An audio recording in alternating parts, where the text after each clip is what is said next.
विमर्श पोर्टल पर 11th का रिजल्ट बनाने के लिए नई एक्सेल शीट अपलोड कर दी गई है। आपको बहुत ही सावधानी पूर्वक रिजल्ट तैयार करना है। आइए हम आपको बताते हैं इसकी पूरी प्रोसेस। सबसे पहले गूगल का ये पेज, और जैसे कि आप करते आ रहे हैं विमर्श पोर्टल, इसको इंटर करके ओपन करेंगे। ओपन करने के बाद विमर्श स्कूल एजुकेशन पे इंटर करेंगे। उसके बाद आईडी और पासवर्ड डाल करके लॉगिन करेंगे, जैसा कि आप 9th के रिजल्ट के लिए करते आ रहे हैं। जैसे ही ये पेज दिखाई देगा आपको, यहाँ पे देखिए, यहाँ पे 11वीं के लिए रिजल्ट तैयार करने के लिए एक्सेल फाइल तैयार है, उसको क्लिक करेंगे।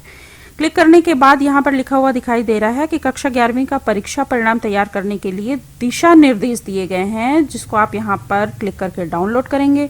डाउनलोड करने के बाद बहुत ही सावधानी से दिशा निर्देश को पढ़ेंगे, और उसके बाद ये परीक्षा परिणाम तैयार करने के लिए एक्सेल शीट को आप यहाँ से डाउनलोड कर लेंगे। यहाँ पर क्लिक करेंगे तो आपकी ये शीट डाउनलोड हो जाएगी। ये देखिए, यहाँ पे ये मैंने डाउनलोड की। इसके बाद इसको डाउनलोड होने के बाद इसको ओपन करेंगे। ओपन करने के बाद आपको जो पेज दिखाई देगा वो ये है। यहाँ पर आपका फैकल्टी चयन करने के लिए पहला पेज दिखाई देगा। सबसे बीच में जहाँ पर साइंस लिखा हुआ है वहाँ पर देखिए, ड्रॉप डाउन लिस्ट से संकाय का चुनाव करना है। अगर ड्रॉप डाउन लिस्ट से नहीं हो रहा है तो यहाँ पर आप टाइप करके भी लिख सकते हैं, science, commerce, arts, home science, जो भी है, जो संकाय आपको चूज करना है उसको आप लिख सकते हैं। यदि व्यावसायिक विषय लिया गया है तो 3 व्यावसायिक विषय चुनने के लिए ऑप्शन है।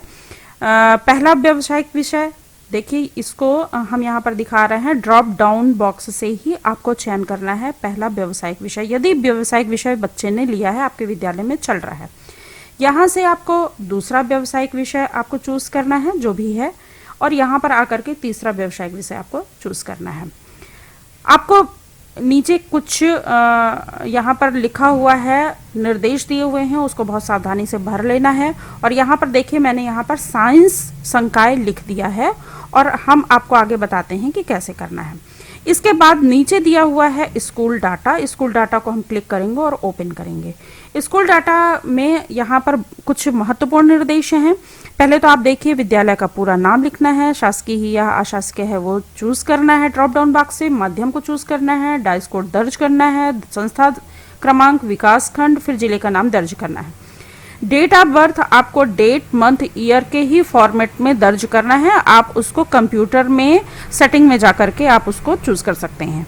फिर श्रेणी में आप ST SC OBC जनरल दर्ज करेंगे, लिंग में M या F दर्ज करेंगे, और स्टेटस के कॉलम में यदि आपके यहाँ बच्चे ने सामान्य विषय लिया है तो P, और व्यावसायिक विषय लिया है तो V दर्ज करेंगे। एग्जाम डाटा में जाकर के यदि बच्चा अनुपस्थित है तो वहां पर आपको AB दर्ज करना है। कोई भी अगर आपको पेस्ट करना है तो विशेष ध्यान रखिए कि पेस्ट स्पेशल में जाकर के वैल्यू को सेलेक्ट करके ही ओके करेंगे। अब यहाँ पर मैंने कोई भी विद्यालय का नाम और डाइस कोड और MPBSC कोड मैंने भर दिया हुआ है। आप अपने विद्यालय का पूरा नाम लिखेंगे, शासकीय अशासकीय जो भी है वो चूज करेंगे, और इस तरह से पूरा फिलअप करेंगे, जैसा कि 9th के रिजल्ट में आपने फिलअप किया होगा। इसके बाद आते हैं स्टूडेंट डाटा में, तो ये पेज खुलेगा। अब यहाँ पर आपको विशेष ध्यान देना है रोल नंबर लिखने के लिए। रोल नंबर में आपका 11 से अधिक अंक नहीं होना चाहिए। 11 अंक से यदि अधिक है तो आप अंतिम के 5 से लेकर के 10 अंक का डिजिट ही आप दर्ज करेंगे, और फिर इनरोलमेंट नंबर दर्ज करेंगे, student's name, father's name, mother's name और डेट ऑफ बर्थ दर्ज करेंगे। इसके बाद जेंडर आपको दर्ज करना है, फिर कैटेगरी दर्ज करना है, और उसके बाद स्टेटस।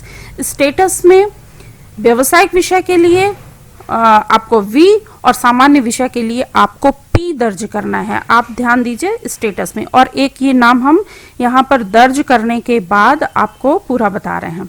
ये देखिए, मैंने नाम दर्ज किया, पिता का नाम, माता का नाम, डेट ऑफ बर्थ, और ये मैंने जेंडर यहाँ पे दर्ज किया, फिर कैटेगरी मैंने दर्ज की, और ये स्टेटस चूंकि सामान्य विषय का है इसलिए यहाँ पर P दर्ज करेंगे। ये विशेष ध्यान देना है आपको। इसके बाद चलते हैं, तीसरा जो आपका पेज देखना है वो है सब्जेक्ट का। यहाँ पर आपको विशेष ध्यान देना है कि रोल नंबर स्टूडेंट का नाम आपका अपने से लिख करके आएगा। सब्जेक्ट 5 सब्जेक्ट दिखाई दे रहे हैं, तो प्रथम और द्वितीय विषय के कॉलम में आपको भाषा का चयन करना है। दूसरे विषय के रूप में भाषा के स्थान पर आप व्यावसायिक विषय का भी चयन कर सकते हैं। वैकल्पिक विषय की स्थिति में दूसरे विषय के रूप में भाषा या व्यावसायिक को चुनना है, एवं तीसरा, चौथा, पांचवा जो भी आपका विषय है, जैसे अगर हमने यहाँ पर साइंस चूज किया है तो पहला हिंदी, दूसरा इंग्लिश, तीसरा फिजिक्स, चौथा केमिस्ट्री और पांचवा मैथमेटिक्स यहाँ पर हम चयन कर रहे हैं। सभी संकायों का रिजल्ट एक ही शीट में बना रहे हैं, तो फैकल्टी सीट पर आपको संकाय बदल करके फिर विद्यार्थियों का नाम एंट्री करना है। अब देखिए एग्जाम डाटा के पेज में हम आ गए हैं। तो यहाँ पर एक रोल नंबर मैंने दर्ज किया हुआ है, छात्र का नाम दर्ज किया हुआ है, स्टेटस, तो वो तीनों खुद लिख करके आ जाएगा। प्राप्तांक आपको मार्क्स 100 नंबर में से ही देना है, और मार्क्स आपको थ्योरी और प्रैक्टिकल या प्रोजेक्ट जैसा भी होगा, आर्ट्स के सब्जेक्ट में प्रोजेक्ट होगा, तो वो दोनों नंबर को जोड़ करके ही टोटल 100 प्राप्तांक में से ही आपको नंबर देने हैं।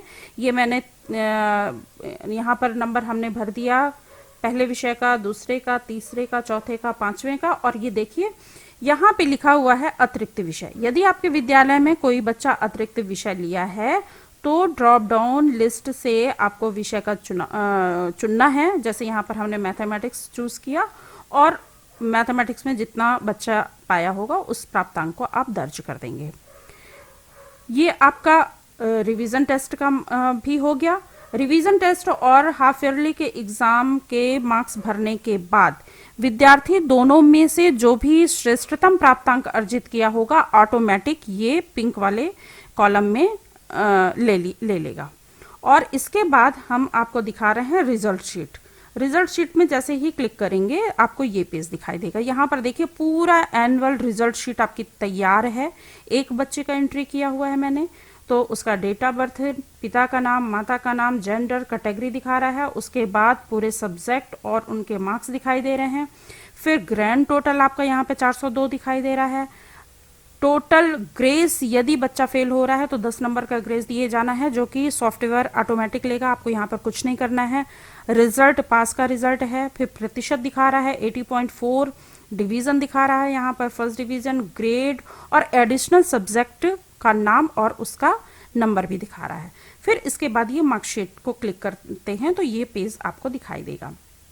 अब यहाँ पर देखिए सबसे पहले जहाँ पर 1 लिखा हुआ है, यहाँ सरल क्रमांक दर्ज करते हुए बढ़ते हुए क्रम में आगे की 50 मार्कशीट प्रिंट की जा सकती हैं।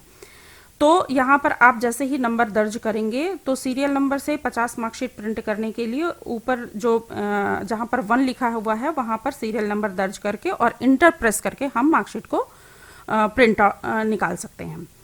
मार्कशीट पर उसी संकाय का नाम प्रदर्शित होगा जो आपने फैकल्टी शीट पर चुना हुआ है। यदि सभी संकायों का रिजल्ट एक ही शीट पर बनाया है तो फैकल्टी सीट पर पहले प्रथम संकाय को चुनेंगे तथा उसकी मार्कशीट संबंधित सीरियल नंबर से प्रिंट कर लेंगे, और उसके बाद फैकल्टी सीट पे जाकर के दूसरा संकाय का चुनाव करेंगे, फिर उसके सीरियल नंबर से दूसरे संकाय के मार्कशीट को प्रिंट करेंगे।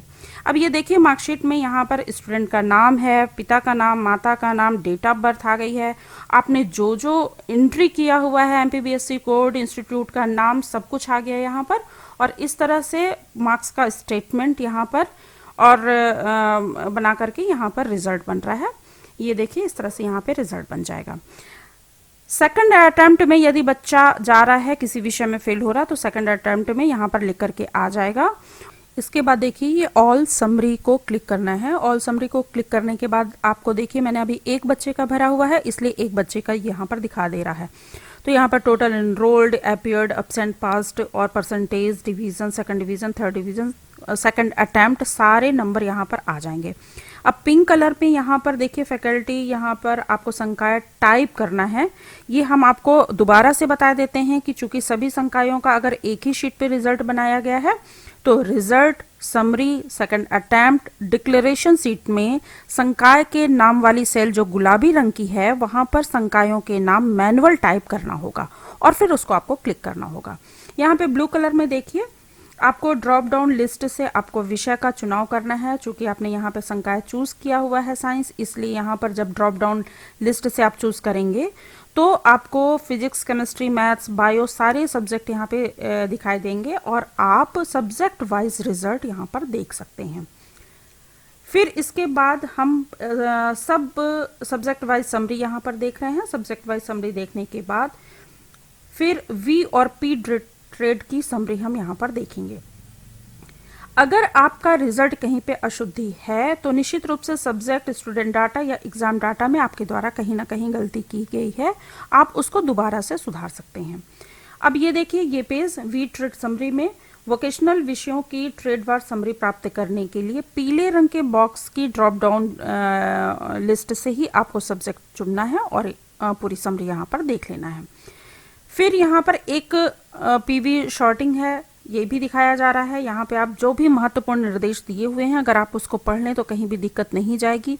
बार बार यही बता दे रहे हैं कि जो गुलाबी रंग का सेल है वहाँ पर आपको संकाय चूज करना है और इंटर करना है, तभी आपका रिजल्ट पूरा ओपन होगा। इसके बाद आप बहुत ही सावधानी पूर्वक रिजल्ट को लिखें और रिजल्ट आराम से बना सकते हैं। यदि कहीं भी आपको किसी भी सॉफ्टवेयर में कोई भी टेक्निकल प्रॉब्लम आ रही है तो चूंकि यह एक्सेल सीट सॉफ्टवेयर, आपका पूरा रिजल्ट का जो सॉफ्टवेयर है वो श्री नीलेश मीना सह समन्वयक IT सेल जिला होशंगाबाद के द्वारा बनाया गया है। उनका ईमेल यहाँ पर देखिए नीचे दिया हुआ है। अगर कहीं भी आपको दिक्कत आ रही है तो उनको आप मेल करके अपनी परेशानी का समाधान निकाल सकते हैं। संभवतः आपको दिक्कत नहीं जाएगी।